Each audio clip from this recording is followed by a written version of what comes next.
Hey, y'all. This is Sam from the Roots of Change podcast. And this week we have Joe Cardillo on talking about TikTok and how we got here and how this is going to impact organizing and just the future of social media to come. So, Joe, really glad to have you on.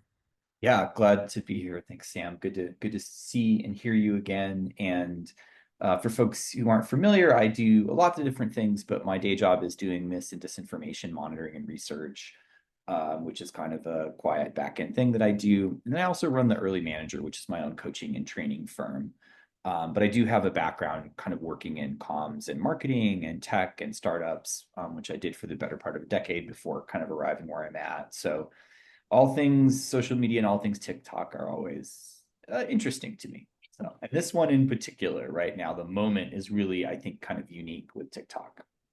Yes, we're definitely in a linchpin moment for TikTok and just digital communications in general. And we're going to have you on a lot more often this year talking about all of these and how digital and tech and what we're now using the word oligarchy for, and how we move through that with our organizing. So today we wanted to just kind of level set on TikTok today, how we got here, all of the different legal areas, but also the choices by these big tech companies that have led us to the disinformation, misinformation, and this administration, frankly. And then what that means for us in how we move forward in this moment, in this uncertainty around the digital landscape.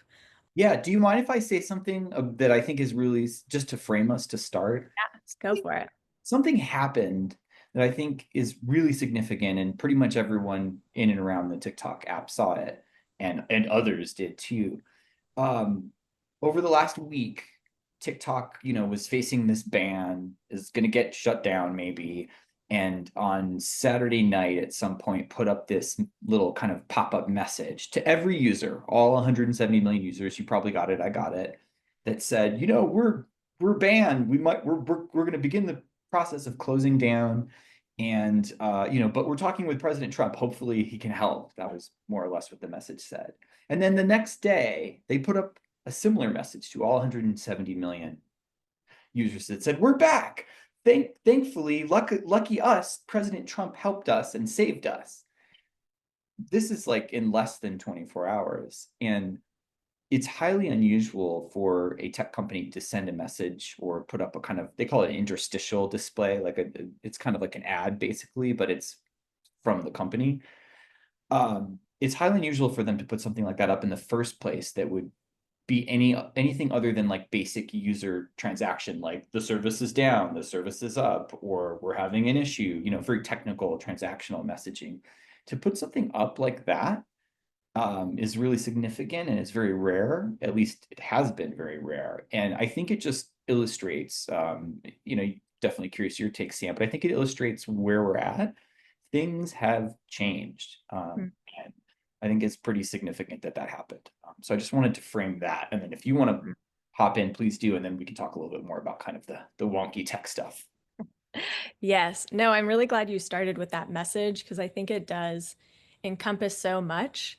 Um, for me, I was just like, wow, this is the biggest free ad for the next administration I've ever seen from a foreign adversary, is what we're supposed to believe. And so I find it really just a marketing tool, a business venture. It was very clearly a ploy by TikTok. Like there was no real need for them to put up either of those messages. There was no real need for them to shut down on Sunday. President Biden, when he was president at the time, said, we're not going to enforce this. So the fact that they even put up that message says to me that it wasn't a business thing. It's all marketing and it's all about what's the story that we're telling to the public right now. Yeah, I think that's exactly the right analysis. And so going back to kind of the question you asked, like what is the landscape for the decision? I think there's probably two or three important things, and I'll just try to sort of say them as quick as possible because you and I love this stuff. We go really deep, but I don't want to make an hour-long podcast about the history of social media apps. But I think the 3 points that are important are, one is what I just described is very common. Um, this is very common in repressive regimes. Mm. So China does exactly what we just described quite often in one way or another. Um, there are regimes in the Middle East that do this, regimes in Latin America that have done this. Sometimes they do it by, kind of controlling that type of like system-wide messaging within an app or a technology or platform. Sometimes they do it by just turning off the internet. We're having an outage. And it just so happens when there's a big activism moment like the Arab Spring back in 2011 or other moments. So what we're seeing many other countries experience pretty regularly when it comes to technology and to platforms like this. And that is significant. I think a second thing that is pretty significant is this is not actually the first time that this has happened. It's just the most visible time that's happened here in the US. Another contemporary example would be Clubhouse, a very popular social media audio app that sort of sprung up and went crazy maybe 3 years ago, just really blew up. A16Z, which is an investor, a venture capital firm, Mark Andreessen, Ben Horowitz, like very well known, one of the biggest firms in Silicon Valley. Some of the people at the top have gone a bit right. Mark Andreessen is one of them.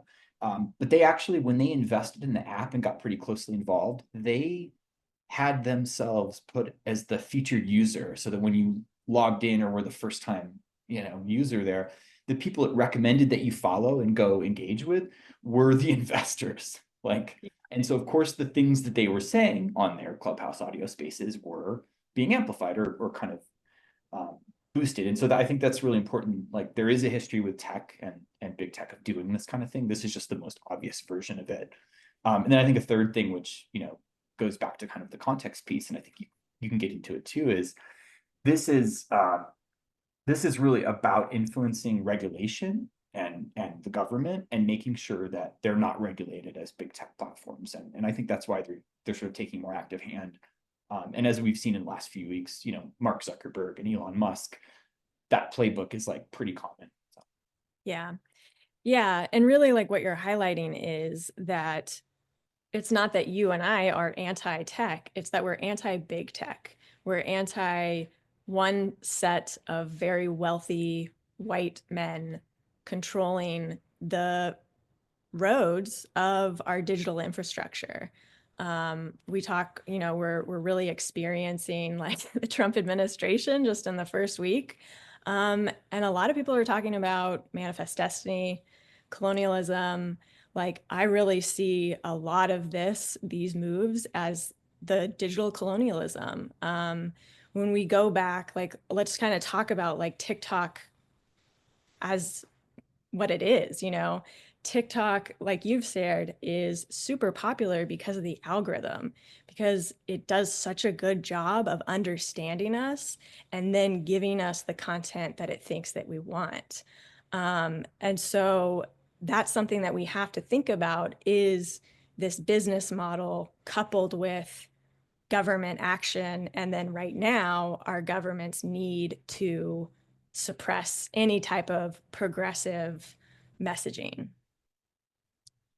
Yeah. And I mean, I would definitely recommend, to your point, that folks check out Tech Policy Press. Tech Mm, Policy Press does some really great work on this. Some of the best kind of writers, thinkers, researchers in the world, um, publish and share their insights and podcasts and papers and things like that.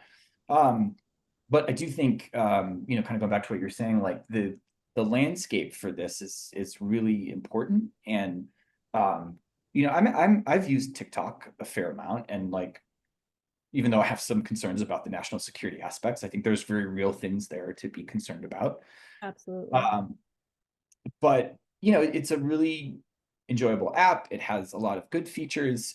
Just like as a product, it's fairly well built. But as soon as the product sort of gets bent for either for making money off of myths or disinformation, because that can be very profitable, or Mhm. it gets used for sort of billionaire narratives, the oligarchy kind of reinforcing their business. And by the way, that certainly we all recognize that happens in a lot of places. We have that happens with newspapers that have been bought and owned. Jeff Bezos owns the Washington Post.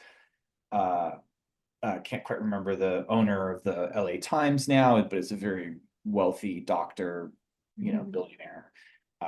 So this happens in news media, it happens in social media apps and platforms where, it's not always easy to tell how things are being manipulated. And I think that goes back to what you were saying about the algorithm. Like there's not a lot of transparency. These things are very opaque. And so whether they're opaque for good, like, oh, this TikTok algorithm really gets me and knows what I want, right? Which is a thing that a lot of people relate to. When they decide to tweak that or change that or shift that because if there's a reason that the ownership or the billionaire, funders or investors want to see something different, or that the owner or the investor gets a phone call from someone in the government very high up in the White House, um, regardless of the case, that opaqueness, that hiddenness of the algorithm is like pretty dangerous, and that's where regulation and antitrust work, I think, is important, and we need a lot more of it, and we're not going to get it in this particular administration, but I think it's a big deal. Yeah. Yeah. And I think that's really important because what you're highlighting is like kind of this invisibleness in front of the public. Like if you're using TikTok, you're not thinking about those decisions that are being made far off or close by in some cases if you live near Silicon Valley. Um, and and a lot of this is, by design. We're talking about TikTok as a Chinese-owned app. It is one of the biggest apps in the world in the United States. And behind them are Meta and Facebook and Instagram and Twitter and all of these other apps that are owned by the US oligarchs.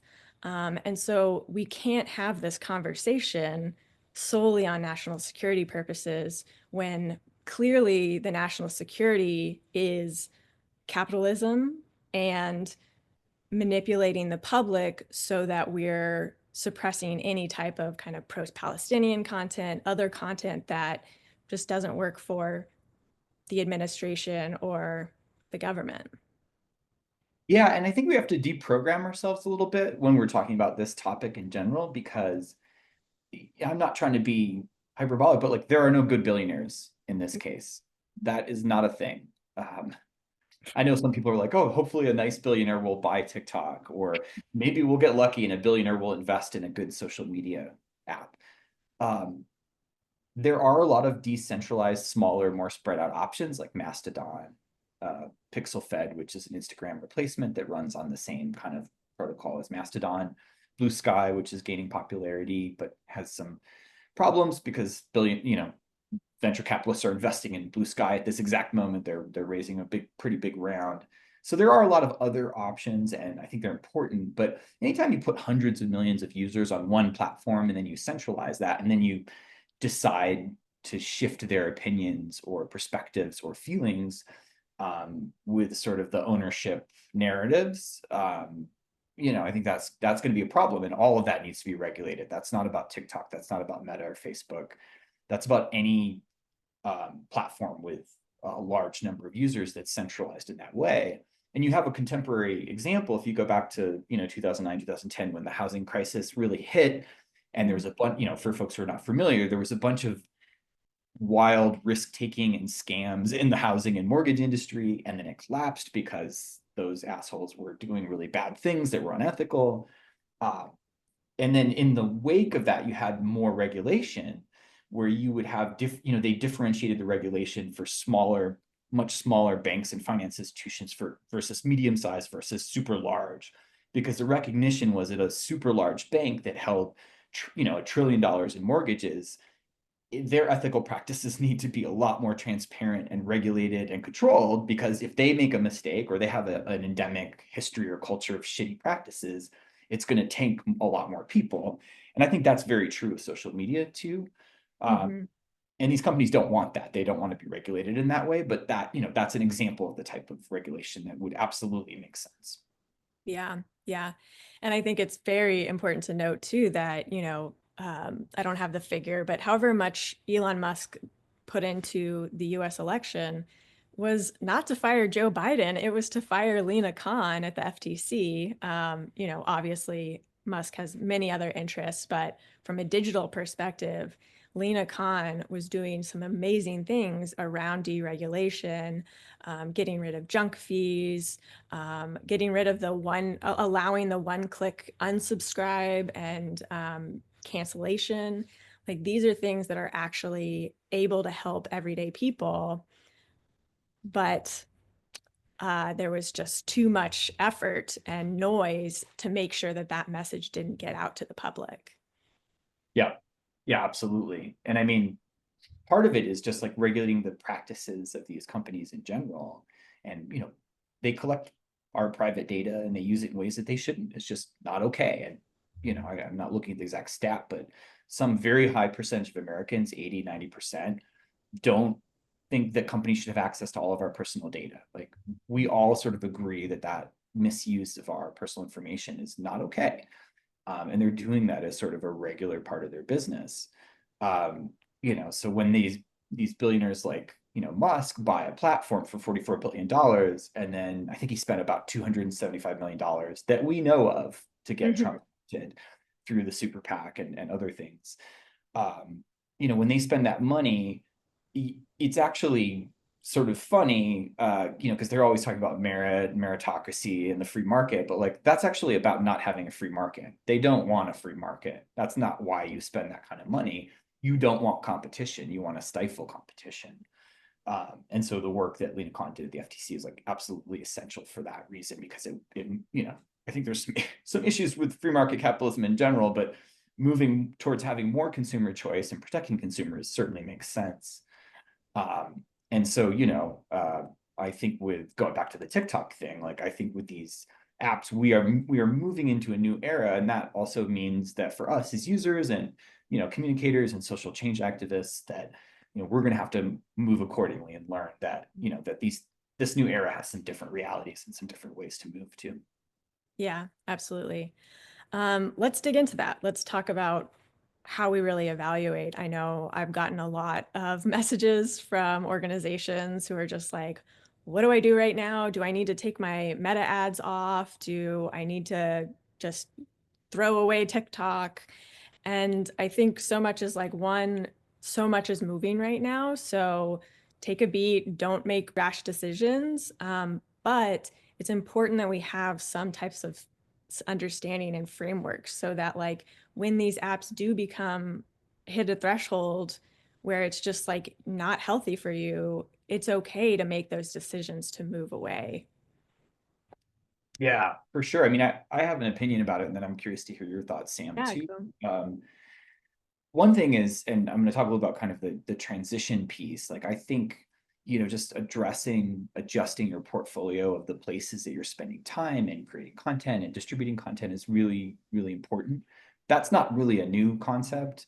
But I think literally for folks who do social change work and for organizations that do communications, in and around progressive work and policy, like literally right now, if you don't have one, you need to create a transition, like 1 or 2 page, like overview of what you're going to transition. Where are you invested right now in terms of your time and money? And you need to start to move that portfolio over and add other options and tools like, we mentioned decentralized options and things like that. I'm not a dummy. I don't think that everyone is suddenly going to get on Mastodon and be super excited about this, like, what to some people feels wonky and technical, even though I'm on it. It's pretty easy. It's not that, it's a lot like Twitter, basically. Um, but regardless of how you feel about all the different options, like you do need to balance the portfolio and have a transition plan. And I would even like think about it, as like, percentages of time and resources that you move over the course of the next year, Mhm. because these bigger platforms are already being swamped with fake AI content and spam and scams. So like they're not meaningful places to have conversation, and it's going to get worse. And then you also have that billionaire owned narrative thing on top of that. So I think being very specific about that. And I know you actually have some really great content planning resources. So I just wanted to tap on that and mention to folks like, become a paid subscriber to what Sam does and to the Roots of Change work. You're going to get a lot of resources and a lot of value out of that. And I think, putting together a transition plan is absolutely an important next step. Yeah, thanks so much for pushing those two. And if you guys are listening to this when it comes out, I am hosting a content planning process workshop on Thursday, which is going to be about navigating the chaos in the waters and how we can have some steadiness through this. Um, but yeah, I mean, I think definitely having that the future vision of where you want to go and what your strategy is, but also then how are you gonna get there? What are those little stair steps? And one of the biggest things that I cannot recommend most is having your own channels. Like social media, we don't own our content, we don't own our data, we don't own our followers. If TikTok shuts down tomorrow, which we know you lose out on that. Um, and so that's why having a newsletter, email, in-person events, other ways of connecting with people that you have more control over is going to be the biggest thing as we move into this new era. Having that balance, be where the people are, get your message out, but also know what channels you can trust the most for yourself. Yeah, I would agree with that. And I think moving in that and kind of the transition is also about moving more towards owned and earned channels. Yeah. And earned can also be social media, but other folks like influencers that do that work. And of course, they're going to still have the problem of deciding how to deal with their, I'm on TikTok and Instagram and YouTube and how much time, if you're not, if your business and your work is not like highly tuned towards being a content creator as this like super big influencer, maybe you index a little more towards your own channels, plus working with those folks who are doing the more, high level, super high volume stuff. Or if it's users who are like really, really popular in two or three big subreddits, like, that's another example of like that kind of earned work, not just like news media, but kind of earned on social type stuff. So those are things that I think people can lean into. Yeah, absolutely. We do have to wrap up on this conversation, but we're going to have you back throughout the year. We'll be digging in whenever there are big news events. And then we're also introducing a private podcast feed this year. So we can talk about just navigating this tech, media, political, and economic landscape, actionable steps for organizing and communications, and just how we stay human through the chaos of the landscape that we are currently living through. And then don't forget in January, we have our first and only offer of the year. So be sure to grab the 25% off memberships at rootschangemedia.com. That promo is starting at only $3 a month. So it is a steal compared to the amount of resources that we have available and planned for you this year. Joe, is there anything else you wanted to share before we wrap up? Just that like a lot of people are really, as you pointed out, looking for genuine authentic experiences, especially offline. And a lot of people are very tuned out on politics because last year was like really muddy and sludgy, with a lot of crap. And I think we should embrace that, right? I think we should embrace connecting and especially connecting with people in a real meaningful way, not like we're going to go do this event so we can take some photos or video to put on social media, but like actually it's okay if there's a little bit of that, but that's not the point of the event. Um, Hmm. I think just embracing the fact and leaning into that more real deeper connection with people offline, as you often point out, I think there's a lot of power in that, and I would encourage people to just like keep that in the brain. Yeah, absolutely. I love that of like, let's build back our connective tissue in the real world, like while we're still connecting online, because it's not that being online is the worst. Like we want to build a healthier digital ecosystem while we continue to push back on these oligarchs. Yeah. Yeah. And I love, you've got the poster in the back of your room, which is a phrase you use a lot. Organizing works, keep going, right? I definitely resonate on that. Yes, yes. I will remind everyone 187 votes won the House in California District 13. So it is possible if you organize. Um, Great. And then with that, I guess we will be back again. Everyone stay resilient and grounded in those social media waters. Yeah. Take care of yourselves out there, people. Be connected as much as you can.